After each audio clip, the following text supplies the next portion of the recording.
Hello friends, ഇന്ന് നമ്മൾ പരിചയപ്പെടുന്നത് നമ്മുടെ ബെൽ സ്വിച്ചിൻ്റെ സ്ഥലങ്ങളിൽ നിങ്ങൾ കാണാറുണ്ട് ഇതുപോലെ നീറ്റായിട്ടിരിക്കുന്ന ബെൽ സ്വിച്ച്. ഇത് നമ്മൾ ക്ലീൻ ചെയ്തതിന് ശേഷം വരുന്ന ബെൽ സ്വിച്ചാണ് വരുന്നത്. അതായത് നമ്മുടെ ഫ്രണ്ട് അവിടെ എന്ത് സംഭവിച്ചത് ഞാൻ ജസ്റ്റ് നിങ്ങളെ കാണിച്ചു തരാം കേട്ടോ.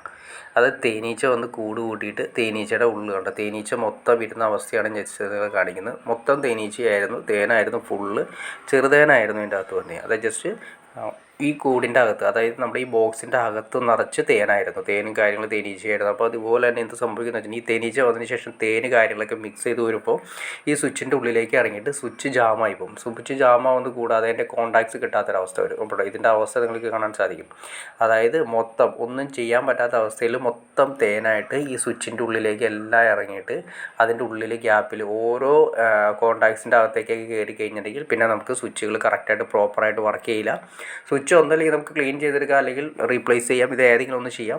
അത് നമ്മുടെ സാമ്പത്തിക സ്ഥിതി അനുസരിച്ചിട്ട് നമുക്ക് ചെയ്യാം. സ്വിച്ച് രണ്ടും കൂടി വരുമ്പോൾ ഏകദേശം ഒരു 600 രൂപ അടുത്ത് രണ്ടും വരുന്നുണ്ട്. കാരണം വെച്ചിട്ടുണ്ടെങ്കിൽ 2 മോഡ്യൂൾ സ്വിച്ചാണ് വരുന്നത്. അതായത് വലിപ്പമുള്ള സ്വിച്ച് ആയതുകൊണ്ട് റേറ്റ് വരുന്നുണ്ട്. അതായത് ഒരു ബെൽ സ്വിച്ചും ഒരു 2 വേ സ്വിച്ചും ആണ് വരുന്നത്.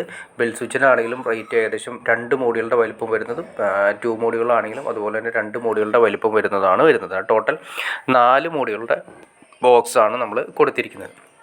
അപ്പോൾ നമുക്ക് ഒന്നല്ലെങ്കിൽ വേണമെങ്കിൽ ഇത് മൊത്തം ഒന്ന് ക്ലീൻ ചെയ്യാം. നമ്മളിവിടെ ഉപയോഗിച്ചിരിക്കുന്ന ഡെറ്റോൾ ഉപയോഗിച്ചിട്ടാണ് ചെയ്തിരിക്കുന്നത്. ഡെറ്റോൾ ഉപയോഗിച്ച് ആദ്യം മൊത്തം ഒന്ന് ക്ലീൻ ചെയ്യാം. ഡെറ്റോൾ ഉപയോഗിച്ച് മൊത്തം ഒന്ന് ക്ലീൻ ചെയ്യുക. കാരണം വേറെ ഒന്നും കൊണ്ടല്ല, ഇനിയാണെങ്കിൽ അതിൻ്റെ അകത്തേക്ക് ഈ പറയുന്ന ബോക്സിൻ്റെ അകത്തേക്ക് തേനീച്ച കാര്യങ്ങൾ വരാതിരിക്കുന്നതിന് വേണ്ടിയിട്ടാണ് അങ്ങനെ ചെയ്യുന്നത്. അപ്പോൾ വേണമെങ്കിൽ ഡെറ്റോൾ ഉപയോഗിച്ചിട്ട് മൊത്തം ഒന്ന് ക്ലീൻ ചെയ്യുക. ഇനി അതല്ല വേണമെങ്കിൽ നമുക്ക് ഹിറ്റ് ഉണ്ടാവും. ഹിറ്റ് കാരണം കൊതുകിന് കാര്യങ്ങൾക്ക് നമ്മുടെ പാറ്റയ്ക്കൊക്കെ അടിക്കുന്ന ഹിറ്റ് ഉണ്ടാവില്ല, ഒരു ബ്ലാക്ക് അല്ലെങ്കിൽ റെഡ് ഹിറ്റ് ഉണ്ടാവും. ഈ ഹിറ്റ് അടിച്ചാൽ നമുക്ക് ഇതേപോലെ തന്നെ മൊത്തം തേനീച്ചകളും ചത്തുപോകും. അതിന് ശേഷം പിന്നെ ഒരിക്കലും തേനീച്ച വരാത്ത രീതിയിൽ വേണമെങ്കിൽ ചെയ്യണമെങ്കിൽ അങ്ങനെയും ചെയ്യാം. അപ്പോൾ അതിന് ശേഷം ചെയ്തിരിക്കുന്നതാണ്, മൊത്തം ക്ലീൻ ചെയ്ത് കാര്യങ്ങൾ ചെയ്തതിന് ശേഷമാണ് നമ്മൾ ഈ ബോക്സ് രണ്ടാമത് ഫിറ്റ് ചെയ്തിരിക്കുന്നതാണ് നിങ്ങൾക്ക് കാണാൻ സാധിക്കുന്നത്. കണ്ടോ, അപ്പോൾ അതിന് ശേഷം രണ്ടാമത് ഫിറ്റ് ചെയ്തിരിക്കുന്നതാണ് ഈ കാണുന്നത്. അപ്പോൾ മൊത്തം അതിൻ്റെ അകത്ത് കണ്ടോ, നമ്മൾ അത്രയും ക്ലീൻ ചെയ്തിട്ട് പോലും ചെറുതായിട്ട് അവിടെ നമുക്ക് കാണാൻ സാധിക്കും. അത്രയും തേന് കാര്യങ്ങളെല്ലാം ഓൾറെഡി ഉണ്ടായിരുന്നു അതിൻ്റെ അകത്ത്. അപ്പോൾ നമുക്ക് ഒന്നല്ലെങ്കിൽ നമുക്ക് ചെയ്യാൻ പറ്റുന്നത് ഹിറ്റ് ഉപയോഗിച്ചിട്ട് മൊത്തം ക്ലീൻ ചെയ്യാം. അടിച്ച് കഴിഞ്ഞിട്ടുണ്ടെങ്കിൽ കൊതുകുകളെല്ലാം നമ്മുടെ തേനീച്ചകളെല്ലാം ചത്ത് ക്ലിയർ ചെയ്ത് പോയതിന് ശേഷമേ നമുക്ക് ചെയ്യാൻ പറ്റുള്ളൂ. അതല്ലെങ്കിൽ നമുക്ക് ഓയിൽ മയം, അതായത് വണ്ടിയുടെ എഞ്ചിൻ ഓയിൽ കാര്യങ്ങളുടെ അങ്ങനെ ക്ലീൻ ചെയ്താലും ഭാവിയിലേക്ക് അതിൻ്റെ അകത്ത് നമുക്ക് ഈ പറഞ്ഞ തേനീച്ച വരാത്ത രീതിയിലുള്ള ലിക്വിഡ് ഉപയോഗിക്കണമെന്ന് മാത്രമാണ് വരുന്നത്.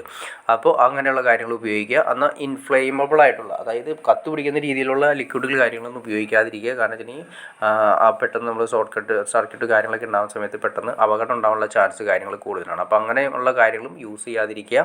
മൊത്തം ഒന്ന് ക്ലീൻ ചെയ്യുക. ക്ലീൻ ചെയ്തതിന് ശേഷം നമ്മൾ നേരത്തെ പറഞ്ഞ പോലെ നേരത്തെ ഒരു പൊസിഷനിലാക്കിയതിന് ശേഷം മൊത്തം രണ്ടാമത് നമ്മൾ ഈ കാണുന്ന പോലെ സ്വിച്ച് കാര്യങ്ങളെല്ലാം സെറ്റ് ചെയ്ത് ക്ലിയർ ചെയ്ത് നേരെ അതേപോലെ ഉപയോഗിച്ച് അതേപോലെ തന്നെ പിടിപ്പിക്കുക. അപ്പോൾ ഓക്കെ ഫ്രണ്ട്സ്, നിങ്ങൾക്ക് ഏകദേശം അത് തേനീച്ച കാര്യങ്ങളൊക്കെ വന്ന് കൂട്ടി കഴിഞ്ഞാൽ എന്തൊക്കെയാണ് ചെയ്യാൻ പറ്റുമെന്ന് ഏകദേശം നിങ്ങൾക്കൊരു ഐഡിയ കിട്ടിക്കാണെന്ന് വിചാരിക്കുന്നു. ഇനി എന്തെങ്കിലും ഡൗട്ട്സോ കാര്യങ്ങളോ തീർച്ചയായിട്ടും കമൻറ്റ് ചെയ്യാൻ മടിക്കരുത്, ഷെയർ ചെയ്യാൻ മടിക്കരുത്. തീർച്ചയായിട്ടും ചാനലും സബ്സ്ക്രൈബ് ചെയ്ത് കാണാൻ നമുക്ക് ഇതുപോലുള്ള ഇൻഫോർമേറ്റീവായ വീഡിയോസ് ചെയ്യാനുള്ളൊരു മോട്ടിവേഷൻ ലഭിക്കുള്ളൂ. തീർച്ചയായിട്ടും ചാനലൊന്ന് സബ്സ്ക്രൈബ് കൂടി ചെയ്തേക്കാം. ഓക്കെ ഫ്രണ്ട്സ്, അടുത്ത വീഡിയോയിൽ കാണുന്നവരെ ഓക്കെ.